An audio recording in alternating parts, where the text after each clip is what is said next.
অভিষেকের বক্তব্য শোনালাম আপনাদের। দক্ষিণবঙ্গের মাঠে দাঁড়িয়ে অভিষেক বন্দ্যোপাধ্যায় যখন একটা হলো বাড়তি আসনের চ্যালেঞ্জ দিচ্ছেন তৃণমূল সমর্থকদের, তখন উত্তরের মাটিতে দাঁড়িয়ে শুভেন্দু অধিকারী কি বলছেন? বলছেন বিহারে জঙ্গলরাজ সাফ হয়েছে, এবার বাংলা সনাতনীরা এগিয়ে এলে 200 নয় 220টা আসন জিতবে বিজেপি। 26-এ বিজেপিকে কেউ রুখতে পারবে না। মালদার চাঁচলে নতুন বছরের প্রথম পরিবর্তন সংকল্প সভা থেকে এই হুঙ্কার দিলেন বিধানসভার বিরোধী দলনেতা। এই রাজ্যের মধ্যে দু জায়গায় হিন্দুদের সবচেয়ে বড় জোট হয়েছে, হিন্দু আদিবাসীদের। একটা উত্তর মালদায় 85% হিন্দু পদ্মফুলে ভোট দিয়েছে। যদি গোটা রাজ্যে উত্তর মালদাকে দেখে সনাতনীরা একটু এগিয়ে আসে না, 200 নয় 220টা সিটে বিজেপি জিতবে। আরেকটা জায়গায় একজোট হয়েছিল হিন্দুরা 2021-এ নন্দীগ্রামে, 65% এক হয়েছিল প্রথমবার। আমি 2000 ভোটে জিতেছিলাম। 24-এ 72% হিন্দু এক হয়েছে। অভিজিৎ গাঙ্গুলি 8200 লিড পেয়েছে।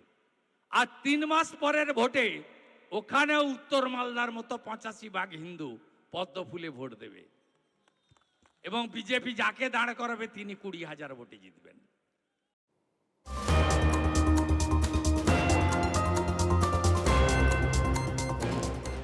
চাঁচলের সভা থেকে বাংলায় বদলের ডাক শুভেন্দুর। বিহার সাফ হয়ে গেছে, এবার বাংলা তৃণমূল সমলে উৎপাটিত হবে। অঙ্গ বঙ্গ কলিঙ্গ জয় করে শ্যামাপ্রসাদের স্বপ্ন পূরণ হবে, হুঙ্কার বিরোধী দলনেতা শুভেন্দু অধিকারী।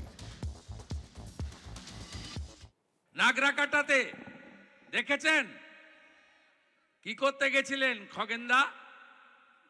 রিলিফ দিতে, ভোট চাইতে না। রক্ত দেখেছেন কি? হ্যাঁ কি না বলুন না। বদলা চান তো? বদলা যদি চান, বদল আনতে হবে, হ্যাঁ কি না বলুন। খগেন মুর্মুর রক্ত, খগেন মুর্মুর রক্ত। শুভেন্দু অধিকারীর সভার বক্তব্য শোনালাম আপনাদের। মালদার চাঁচলের সভার পর পরিবর্তন সংকল্প যাত্রা করেন শুভেন্দু অধিকারী।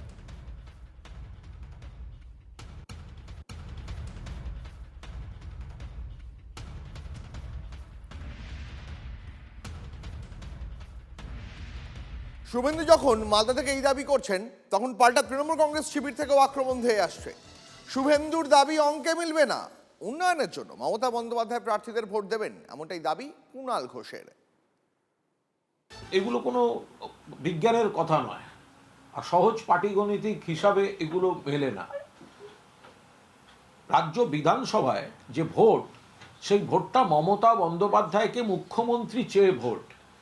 রাজ্য সরকার যে উন্নয়ন করেছেন, প্রত্যেকটি মানুষ উন্নয়ন অব্যাহত রাখার জন্য মমতা বন্দ্যোপাধ্যায় সরকারকে চাইবেন, মমতা বন্দ্যোপাধ্যায় সরকারকে চাইবেন, মমতা বন্দ্যোপাধ্যায়কে মুখ্যমন্ত্রী চাইবেন। সেই কারণে মমতা বন্দ্যোপাধ্যায়ের প্রার্থীদের ভোট দেবেন।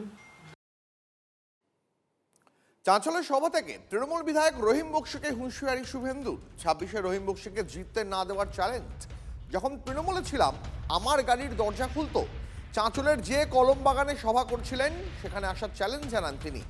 এখানে হিন্দুরা সংখ্যালঘু, তবু রোহিঙ্গে ঢুকতে দেব না। পরিবর্তন সংকল্প সভা থেকে হুঙ্কার শুভেন্দুর।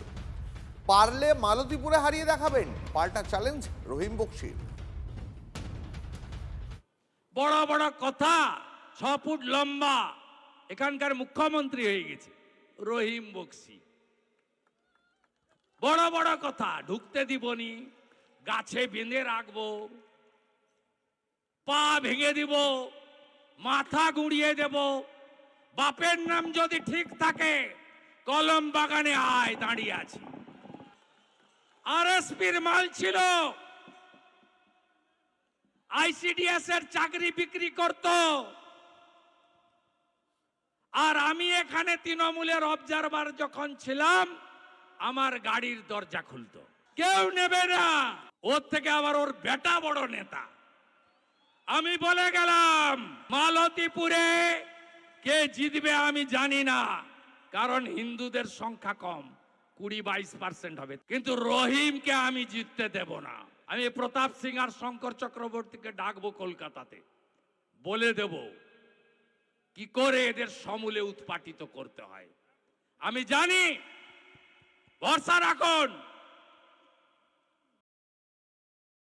জাতপাতের ভাগ কোনোদিন বাঙালিরা আমরা করিনি, ওইগুলো করার চেষ্টা করছে, উস্কে দেওয়ার চেষ্টা করছে। মানুষ নিজেও জানে যে পশ্চিমবঙ্গের বুক থেকে এবার বিজেপি মুছে ধুয়ে সাফ হয়ে যাবে। শুভেন্দু অধিকারীর বিরুদ্ধে চাঁচল থানায় অভিযোগ দেয় মালদা জেলা তৃণমূলের সহসভাপতি প্রসূন বন্দ্যোপাধ্যায়ের। উস্কানিমূলক মন্তব্যের অভিযোগ এবং প্রসূন বন্দ্যোপাধ্যায়কে ব্যক্তিগত আক্রমণের অভিযোগে মামলা দেয়। শুভেন্দু দেহরক্ষীর অপমৃত্যু নিয়েও তদন্তের চাঞ্চল্যকর তথ্য উঠে আসছে বলে দাবি তৃণমূল নেতার। গনি খান চৌধুরীর ফ্যামিলি, ঈসা খান চৌধুরীদের কেউ চোর বলতে পারবে না। আজকে যাদের হাতে চলে গেছে, সেদিন খগেন মুর্মুর কাউন্টিং এজেন্টদেরকে কাউন্টিং এর আগের দিন এই প্রসূন, এটা ডাকাত লম্পট চরিত্রহীন ইয়াসিনকে নিয়ে গিয়ে লুট করতে গেছিল। একটা কনস্টেবলকে খুন করেছেন, ভয়ের চোটে একজনকে দিয়ে হাইকোর্টে ওটা ব্লক করে রেখেছিলেন। ফান্ডা তো খুলে গেছে, এবার ইনভেস্টিগেশন তো হবে। মৃত কনস্টেবলের বউ 164 করবে, equivalent to BNSS. Suvendu Adhikari যেখানেই যান সেখানে সংখ্যালঘুদের বিরুদ্ধে ঘৃণা ছড়ান। কোন কোন সেকশনে মামলা হবে আমি সেটা মেনশন করে দিয়েছি। Creating enmity between groups on religious grounds is a punishable non-bailable offence under BNSS। এই একাধিক প্রভোকেটিভ মন্তব্য উনি করেছেন, তার সঙ্গে যুক্ত হয়েছে ব্যক্তিগত কুরুচিপূর্ণ আক্রমণ।